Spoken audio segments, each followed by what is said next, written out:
Hi there, I'm David from Block Whisperers, and today I want to show you how cool and amazing the new command block system is in 1.9. So this is going to make your life so much easier. So let's have a look at what the command blocks are and what each one does and what the advantages are over the old single impulse command blocks. So the first thing to say is that there's three types of command blocks. So I'm going to put them side by side. Okay, so we've got the standard impulse command blocks, we've got the repeat command blocks, and we've got the chain command blocks.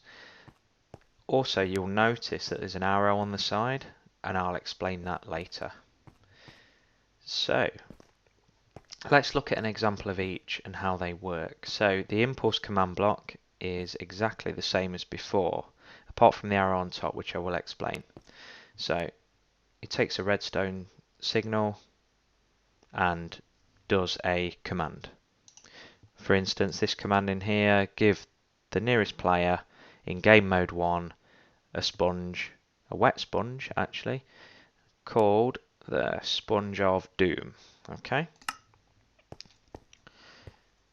so that's a normal command block as you would know it, so I won't go too much into that. But the great thing with this now is using the chain command blocks, you can make sure that all your commands happen in order, in the order that you want them. So it enables you to do a lot more with the game because you can guarantee that your commands will always be in the correct order.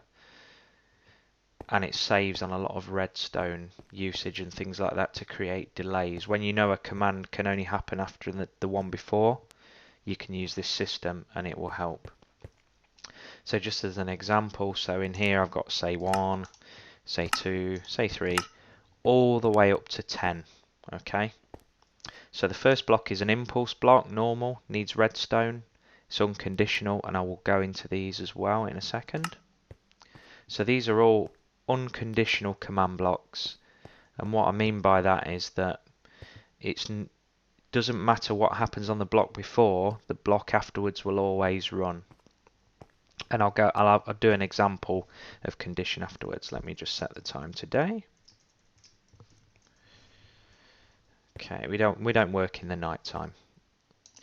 So first block, an impulse, unconditional, and it needs redstone to run, 1. Then we've got a chain block, it's unconditional, so even if this one doesn't run successfully, this one will run, and it's always active. Doesn't need redstone. Same with this one. Okay, so all the way to 6, they're chain blocks and they're always active and they're unconditional. So if I press the button, you'll see the commands are in order, 1, 2, 3, 4, 5, 6, but 7, 8, 9, 10 didn't run. So let's have a look why 7 to 10 didn't run. So block 7, actually, it wasn't always active, so it's an unconditional chain block, but it needed redstone. Okay, and the same for 8, same for 9, same for 10. So if I go and put a redstone block on that one and that one, these blocks with the redstone should run. There you go, and it was 8 and 10. If I just put that on the other ones to prove it, this should be 7 and 9. So 1 to 6 ran as normal because they didn't need redstone. These needed redstone, and 7 and 9 have run because we gave them redstone.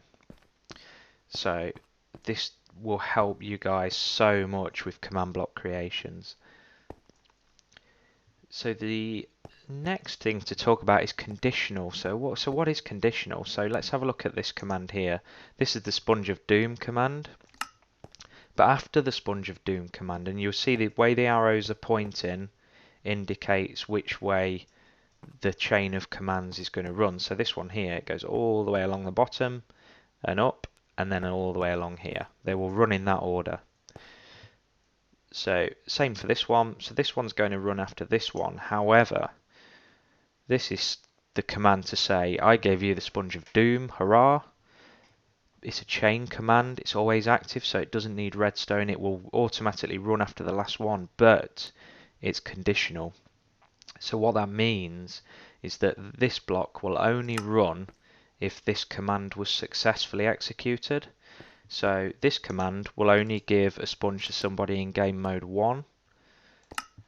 So if I press the button, this will give me the sponge because I am in creative mode, I'm in game mode 1. But after that, it should say I gave you the sponge of doom because it will be successful. If I go into survival mode and do the same thing, this shouldn't give me a sponge. And this command block shouldn't run because this one wasn't successful. And I guess the old system would be using a comparator. So when a command block outputs successfully, the comparator will light up. So I've just put that there just to show when it's successful or not. So if I press the button, there you go. So I've got the sponge of doom. The comparator's lit up because the command block executed successfully, and it's told me I gave you the sponge of doom. But so let's do that again, but let's go into survival mode. I can't spell. I'm in game mode 0. If I press the same, I'll just clear my inventory. If I press the same button again, oh no, comparator's not lit, the command didn't run because I'm in survival, and the conditional command after that didn't run. So imagine all the possibilities that you can do with these blocks. It makes things so much easier, and it gives you can do things that you couldn't do before, and even if you could do them before, it simplifies the whole process, because to get the old style command blocks to all run in a certain order is not always easy. And now if you can guarantee that after one tick each command will run in sequence, that is going to make your lives so much easier and all in the right order. So the only one I haven't mentioned is the repeat block. So this is going to be very helpful indeed, but for a different reason. So that's the purple one over there.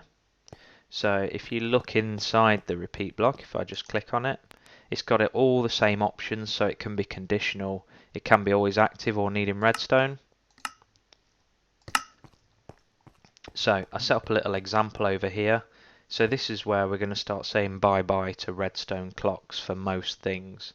So if you look at the sign, so stand here to teleport to the emerald spot. Oh, just over there. Ah, there we go.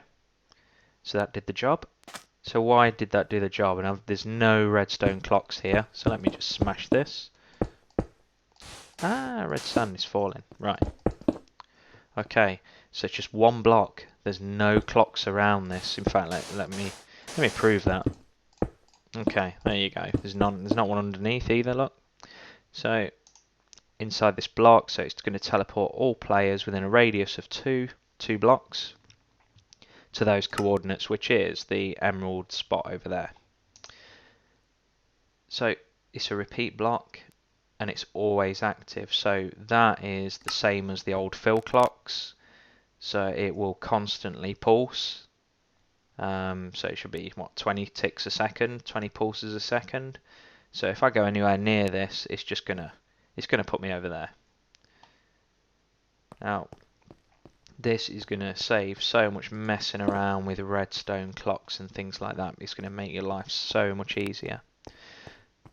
So that's it. If you've got any questions or comments, please post them below. I'll definitely answer all your questions. We're just starting a series where we're going to use a lot of these blocks to create a very realistic survival type game. So I'm going to add a lot more videos on that. If you've got any questions, comments, post them below. If you like this video and you want to learn more about command blocks and you want to learn more about how we're going to alter the vanilla game to make it more interesting and add different elements, then subscribe to my channel. We're going to keep posting more and more every week. So thank you guys, and I'll see you later.